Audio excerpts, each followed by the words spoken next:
I'm Eric Margolis, a writer who is trying to get at the essence of what makes Turkey so unique, fascinating, and one of my favorite nations on earth. I'm here today at Istanbul's famed Grand Bazaar. Move over, Walmart. The Grand Bazaar's labyrinth of shops has attracted buyers and very persistent vendors for over 550 years. No. Excuse me. No, I don't want any carpets. Fittingly, the Grand Bazaar is a meeting place of commerce, religion, and culture. The city vibrates, it pulsates. Half the country is under 30 years old. Turkey is cooking, and as a result, Europeans are pouring into this city. It is now regarded as probably the hottest venue in Europe. Today, as in centuries past, foreign influences are flowing into Turkey, but this hasn't dimmed the light of Turkish identity or Turkish art or Turkish culture.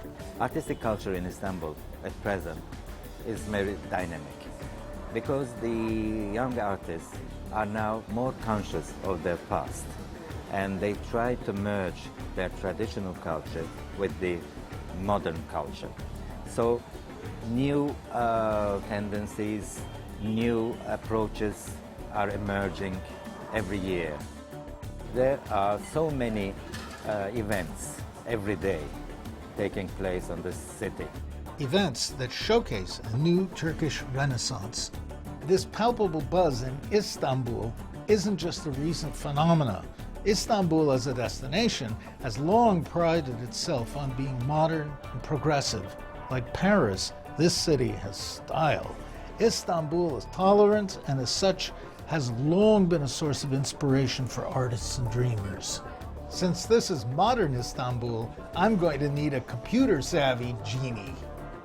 Up until World War I, or really even World War II, Istanbul, even though it has the aura of being a very Islamic, serious city, was actually the Paris of the Muslim world.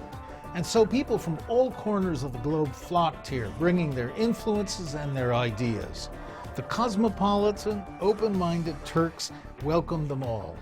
And Turkey is struggling to find a balance today to reaccommodate and welcome back the beneficial parts of its old religious and cultural traditions without steeping itself in being old-fashioned and backwards. And my humble view is that the Turks are doing a pretty good job of combining the two.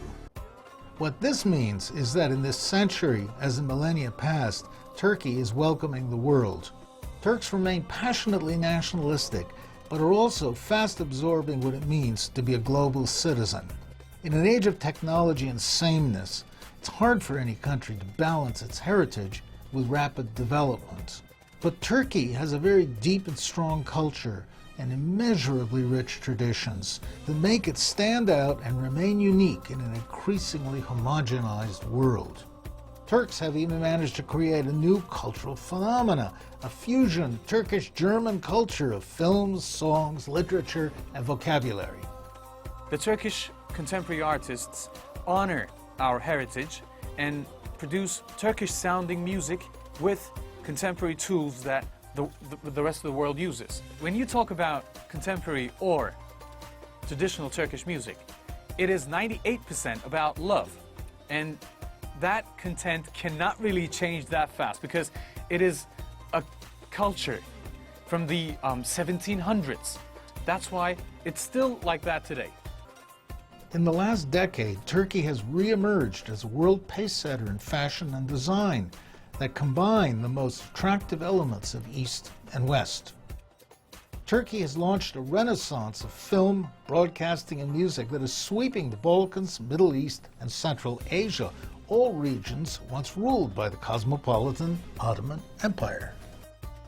In the early 1990s, or actually 1980s, an economic revolution got underway here in Turkey thanks to the reforms of the late Prime Minister Turgut Özal.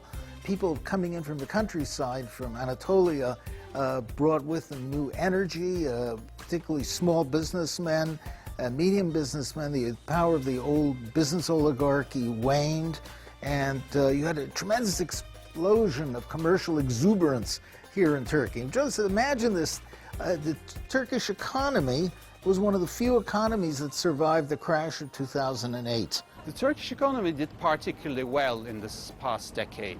And the reason is Turkey inherently is a very dynamic market because it has a young population with a growing appetite.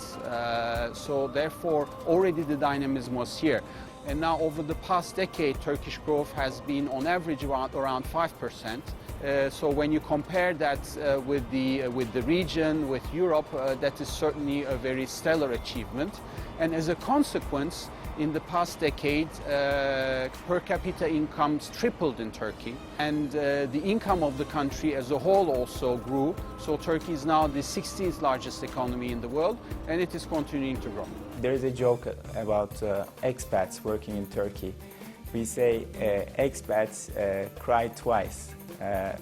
When they first come to Turkey, because of somehow there is an image that it's a hard environment to work in Turkey. So they are not sure about coming to Turkey. And the second time is when it's time to leave Turkey, because they love it.